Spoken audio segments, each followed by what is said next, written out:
એક રાજાના મહેલમાં એક ચકલી રહેતી હતી. એક દિવસ રાજા સભા ભરીને બેઠો હતો. ચકલી રાજાના માથા ઉપરથી ઉડી અને ભૂલથી એની ચરક રાજાના માથા ઉપર પડી. રાજા ખૂબ જ ગુસ્સે થઈ ગયો. એણે એના સિપાહીઓને હુકમ કર્યો કે ચકલીને પકડીને એનું માથું મૂંડી નાખો. ચકલીને ઘણું લાગી આવી. એણે રાજાને બરાબરનો પાઠ ભણાવવાનું નક્કી કર્યું. એ યોગ્ય તક મળે એની રાહ જોવા લાગી. એક દિવસ રાજા મંદિરમાં ગયો.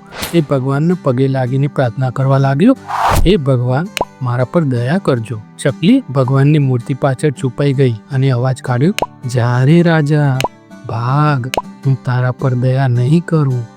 રાજાએ પૂછ્યું, એવું કેમ ભગવાન? ચકલી બોલી, પહેલા તારું માથું મૂંડા. રાજાએ ઘરે જઈને માથું મૂંડાવ્યું.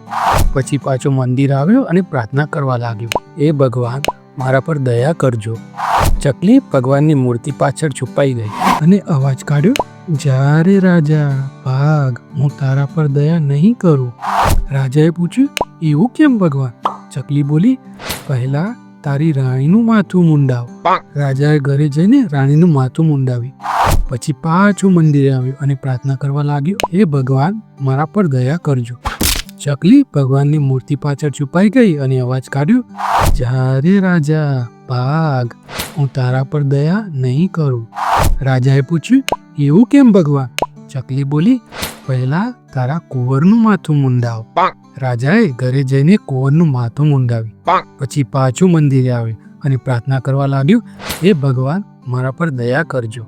આ વખતે ચકલી ભગવાનની મૂર્તિ પાછળથી બહાર આવીને ગાવા લાગી, ચકીબાઈ એક મુંડાય, રાજા કુટુંબ મુંડાય. ચકીબાઈ એક મુંડાય, રાજા કુટુંબ મુંડાય. ચકીબાઈને મજા પડી ગઈ. એણે રાજા સાથે મીઠો બદલો લીધો અને પાઠ ભણાવ્યો કે ક્યારેય કોઈનું અપમાન ન કરવું જોઈએ. તો મિત્રો, વાર્તા સારી લાગી હોય તો લાઈક કરજો, ચેનલને સબસ્ક્રાઈબ કરજો. મળીશું બીજા વિડીયોમાં. જય હિન્દ, જય ભારત, જય જય ગરવી ગુજરાત.